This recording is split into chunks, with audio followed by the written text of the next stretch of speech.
Electrochemistry chemistry class 12 का आप ये बहुत ही इंपॉर्टेंट और इंटरेस्टिंग चैप्टर पढ़ने जा रहे हैं, जिसमें बहुत सारे कॉन्सेप्ट का एक्सप्लेनेशन होने जा रहा है। जरा ध्यान दिया जाए तो यहाँ इलेक्ट्रोकेमिस्ट्री आप सभी स्टूडेंट पढ़ने जा रहे हैं। इस इलेक्ट्रोकेमिस्ट्री चैप्टर में आपको primary cell, secondary cell, fuel cell, electrochemical series, cell potential, electrode potential और भी इंपॉर्टेंट कॉन्सेप्ट के बारे में जानकारी मिलेगा। फिलहाल इसके बेसिक कॉन्सेप्ट से स्टार्ट करते हैं ये class. Electrochemistry, the branch of chemistry in which we study about the interconversion of electrical energy and chemical energy is called electrochemistry. क्या हमने बोल दिया, जरा ध्यान दीजिए। Interconversion of electrical energy into chemical energy. तो यहाँ इंटर कन्वर्जन का बात आ रहा है केमिकल एनर्जी का इलेक्ट्रिकल एनर्जी में।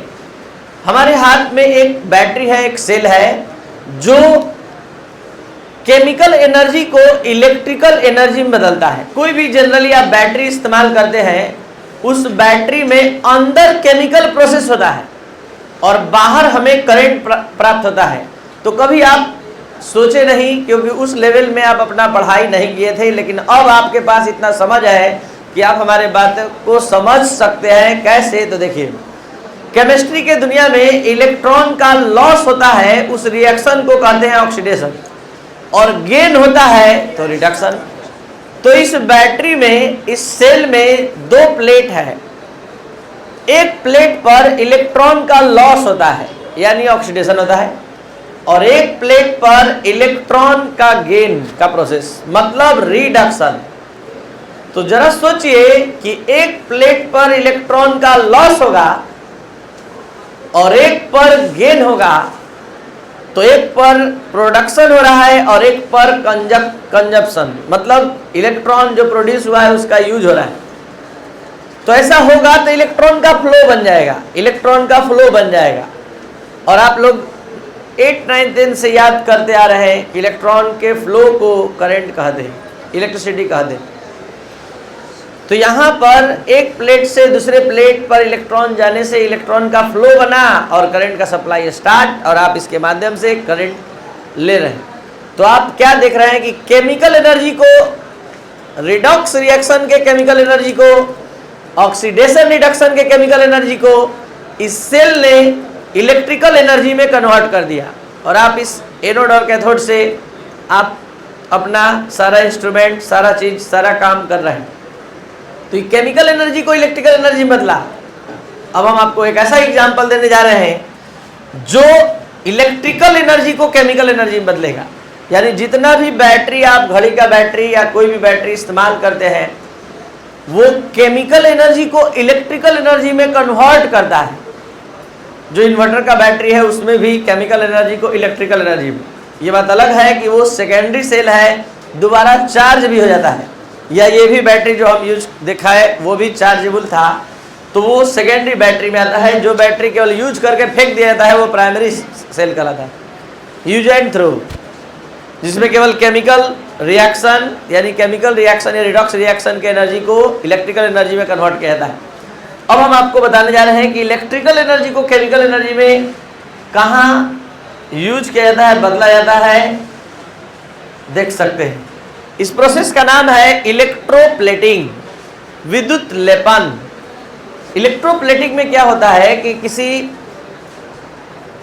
सस्ते धातु यानी सस्ते मेटल पर मतलब जो कॉस्टली मेटल्स होते हैं उसका प्लेटिंग करना, परत चढ़ाना। जैसे चांदी पर सोने का परत चढ़ाना इलेक्ट्रोप्लेटिंग के प्रोसेस से होता है। तो इसमें इलेक्ट्रिकल एनर्जी को केमिकल एनर्जी में कन्वर्ट किया जाता है। कैसे किया जाता है आपके सामने धीरे धीरे हम रख रहे हैं। बोर्ड पर ध्यान बनाए रखिए, बोर्ड पर ध्यान दीजिए, ठीक है। तो यहाँ पर हम आपको पूरा कॉन्सेप्ट समझा रहे हैं, पूरा इलेक्ट्रोप्लेटिंग का। तब आप इंटर कन्वर्जन इलेक्ट्रिकल एनर्जी का केमिकल एनर्जी में समझेंगे। जैसे केमिकल एनर्जी का इलेक्ट्रिकल एनर्जी में समझे, अब इलेक्ट्रिकल एनर्जी का केमिकल एनर्जी में कन्वर्जन कैसे होता है, इंटर कन्वर्जन हम बताने जा रहे हैं। ये है ये है आपका एक्सटर्नल बैटरी और ये है दो मेटल का प्लेट। ये पहला प्लेट सब कॉन्सेप्ट और शर्त के अनुसार, कंडीशन के अनुसार समझा रहे हैं। जिस मेटल पर सरफेस चढ़ाना है, जैसे चांदी पर, सिल्वर पर, गोल्ड का सरफेस चढ़ाना है, तो कंडीशन है, शर्त है कि जिस मेटल पर सरफेस चढ़ाना है उसको, जिस मेटल पर चढ़ाना है उसको कैथोड बनाएंगे और जिस मेटल का चढ़ाना है उसको एनोड बनाएंगे। ये पहला कंडीशन कि जिस मेटल पर सरफेस चढ़ाना है वो कैथोड और जिस मेटल का चढ़ाना है, सपोज दैट आपको कॉपर पर जिंक का प्लेटिंग करना है, जिंक का पर चढ़ाना है, तो कॉपर बनेगा कैथोड और जिंक बनेगा एनोड। दूसरा कंडीशन। सेकंड कंडीशन क्या है कि जो यहाँ मेटल लेंगे उसी मेटल का सॉल्ट का यहाँ सॉल्यूशन होगा, उसी सॉल्ट के सॉल्यूशन में वो डुबाया जाएगा। मतलब हम क्या कहना चाहते हैं, देखिए जैसे हमने ले लिया कि ये कॉपर का प्लेट है और ये जिंक का प्लेट, जिंक का सरफेस चढ़ाना है, तो ये सॉल्यूशन जो होगा जिसमें ये दोनों प्लेट डूबा रहेगा वो या तो मतलब जिंक सल्फेट होगा या जिंक नाइट्रेट होगा या जिंक क्लोराइड होगा, जो भी होगा जिंक का सॉल्ट होगा, कॉपर का नहीं तो प्रोसेस नहीं होगा। तो यहाँ पर हमने ले लिया ZnSO4। अब हम यहाँ से इलेक्ट्रिक करंट का फ्लो स्टार्ट कर रहे हैं। जैसे ही करंट सप्लाई करेंगे, बोर्ड पर ध्यान बनाए रखिएगा, मेन कॉन्सेप्ट बताने जा रहे हैं। ये अपने कंपोनेंट आयन में डिसोसिएट हो जाएगा, टूट गया, ये अपने कंपोनेंट आयन में डिसोसिएट हो गया। अब आप अच्छे से जान रहे हैं कि ये प्लेट निगेटिव प्लेट है और ये प्लेट पॉजिटिव प्लेट है, ये दो आयन का प्रोडक्शन किया, तो ये वाला आयन इस प्लेट पर जाएगा, क्योंकि ये पॉजिटिव है तो निगेटिव प्लेट पर जाएगा, पॉजिटिव आयन निगेटिव प्लेट पर जाएगा और निगेटिव आयन पॉजिटिव। तो सोचिए कि जैसे ही सॉल्यूशन का Zn++ इस पर डिपॉजिट होगा, सॉल्यूशन में Zn++ का कॉन्सेंट्रेशन कम हो जाएगा। सॉल्यूशन का Zn++ गया है तो सॉल्यूशन में जो Zn++ का कॉन्सेंट्रेशन कम हुआ है उसको मेंटेन करने के लिए जो जिंक रड पर का जिंक एटम है वो अपने दो इलेक्ट्रॉन को यहीं छोड़ेगा और जिंक आयन बनकर सॉल्यूशन में जाएगा। दो इलेक्ट्रॉन यहीं क्यों छोड़ देगा? क्योंकि इसको सॉल्यूशन में जाना है और सॉल्यूशन में किस लिए जाना है? इस कॉन्सेंट्रेशन को मेंटेन करने के लिए। तो जैसे ही अपने दो इलेक्ट्रॉन को यहाँ छोड़कर जाएगा तो ये ऑक्सीडेशन का प्रोसेस दिखाएगा और यहाँ पर ये आयन बनकर सॉल्यूशन में गया, तो लगातार ये प्रोसेस जारी रहता है। तो होता क्या है कि ये आयन में टूटते जाता है और ये Zn++ इस रड पर डिपॉजिट होता जाता है, इस रड पर डिपॉजिट हो जाता है। तो आप ही बताइए, ये प्लेट धीरे धीरे क्या हो जाएगा? गलता जाएगा, पतला होता जाएगा और इसका एटम कहाँ जा रहा है? आयन बनकर सॉल्यूशन में, और सॉल्यूशन का आयन कॉपर रड। तो कॉपर पर धीरे धीरे कोटिंग चढ़ जाएगा, किसका? जिंक का। तो इस पूरे प्रोसेस में इलेक्ट्रिकल एनर्जी को केमिकल एनर्जी में कन्वर्ट किया गया और केमिकल रिएक्शन कराने में यूज किया गया। यहाँ इलेक्ट्रॉन का लॉस हुआ और यहाँ इलेक्ट्रॉन का गेन, क्योंकि Cu ये Zn++ दो इलेक्ट्रॉन गेन करके तब इस पर डिपॉजिट होगा। तो इस पर रिडक्शन का प्रोसेस होगा, इस पर ऑक्सीडेशन का, क्योंकि ये एटम इलेक्ट्रॉन अपना लॉस करके तब आयन बन के जा रहा है। तो इस केमिकल रिएक्शन को कराने के लिए अलग से एक्सटर्नल इलेक्ट्रिकल एनर्जी दिए है। तो इलेक्ट्रिकल एनर्जी ये केमिकल एनर्जी में कन्वर्ट हुआ। तो हमने इंटर कन्वर्जन समझाने का प्रयास किया इलेक्ट्रिकल एनर्जी का केमिकल एनर्जी में। और अब आप इसी बहाने इलेक्ट्रोप्लेटिंग का सारा कॉन्सेप्ट जान गए। इलेक्ट्रोप्लेटिंग में जिस प्लेट पर सरफेस चढ़ाना होता है वो प्लेट एनोड बनता है, जिस पर चढ़ाना होता है वो कैथोड, और ये जो सॉल्ट होता है उस मेटल का होता है जिसका सरफेस चढ़ाना है।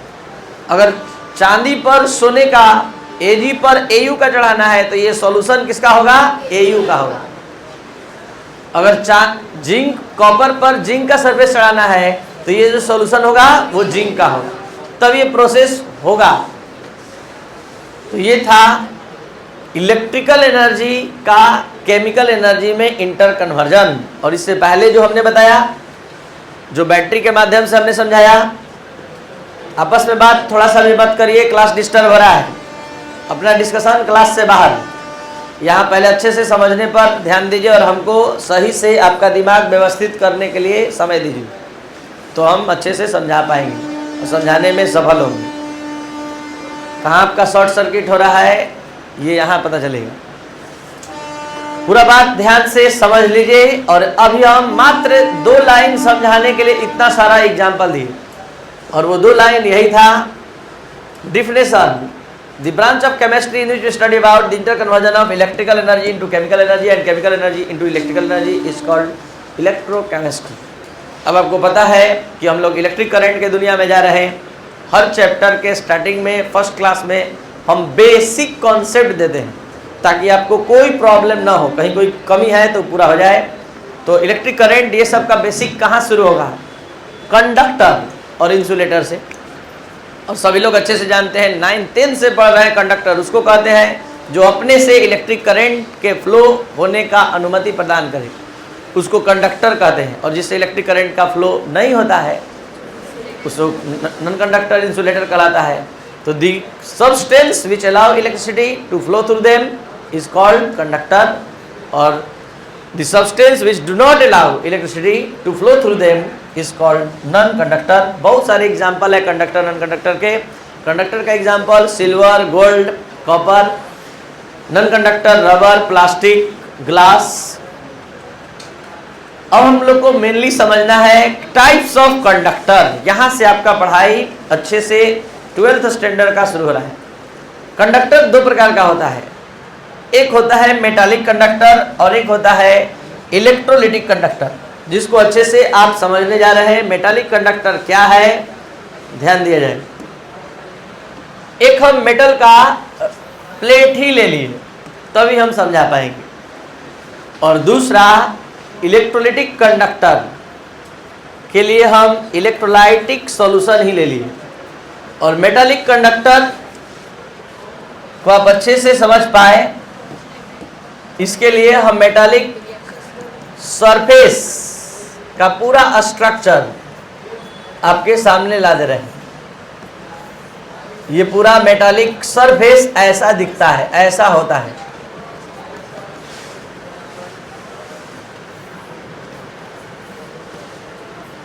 ये मेटल के सरफेस का स्ट्रक्चर है, बनावट है।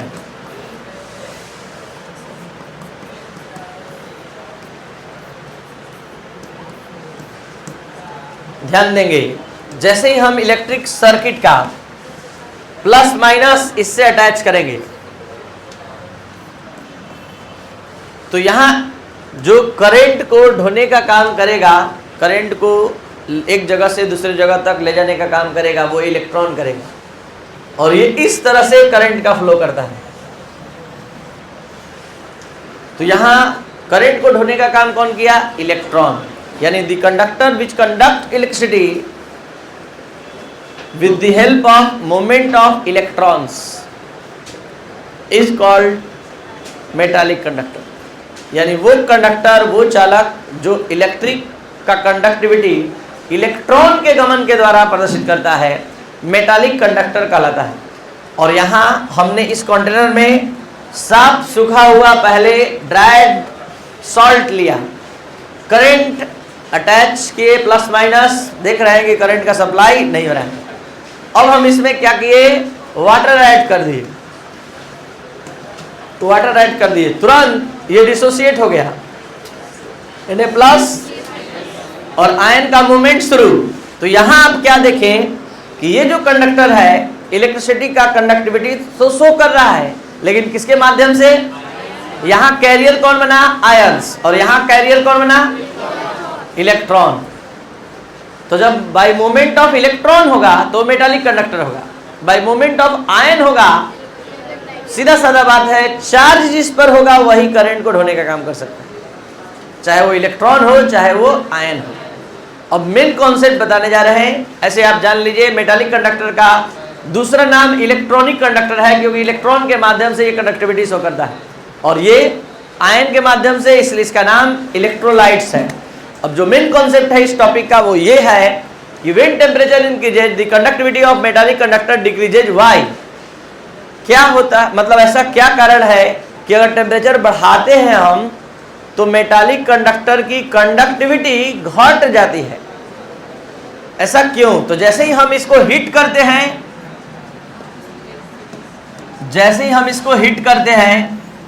तो हीट करने से क्या होता है, ये जो कर्नल्स है मेटालिक आयंस है, ये मेटालिक आयंस अपने जगह पर वाइब्रेट करने लगते हैं। और जब मेटालिक आयन हीट करने पर अगर वाइब्रेट करेंगे तो ये जो इलेक्ट्रॉन का फ्लो है उसमें रुकावट उत्पन्न होगा, जिसको आप करंट के दुनिया में रेजिस्टेंस कहते हैं। रेजिस्टेंस ज्यादा उत्पन्न होने लगे। किसके कारण? इस आयन के कंपन, वाइब्रेशन के कारण। और ये वाइब्रेशन किस कारण से उत्पन्न हुआ? हीट करने से। तो इलेक्ट्रॉन के फ्लो में रुकावट उत्पन्न होगा, कंडक्टिविटी का मान अपने आप कम हो जाएगा। तो यहाँ पर पूरा कॉन्सेप्ट इस प्रकार से है कि जब हम मेटालिक कंडक्टर का टेम्परेचर बढ़ाते हैं तो जो उसके कर्नल्स यानी मेटालिक आयंस होते हैं वो अपने जगह पर वाइब्रेशनल मोशन शो करते हैं, जिसके कारण इलेक्ट्रॉन के फ्लो में रुकावट उत्पन्न होता है और कंडक्टिविटी के मान में कमी आ जाती है। इसके जस्ट विपरीत अगर इलेक्ट्रोलाइटिक कंडक्टर है, यहाँ हम हीट करने गए, तो यहाँ हीट करने पर क्या होगा, ये आयन और ज्यादा मूवमेंट करने लगेगा, तो इसकी कंडक्टिविटी घटेगी नहीं, बढ़ जाएगी। तो ये था टाइप्स ऑफ कंडक्टर, जिसमें हमने बारी बारी से दोनों के बारे में बताया। The conductor which conduct electricity bye movement of electron is called metallic conductor, it is also called electronic conductor. और टेम्परेचर इंक्रीज करने पर इसकी कंडक्टिविटी घट जाती है। जबकि इलेक्ट्रोलाइटिक कंडक्टर में हमने क्या समझाया?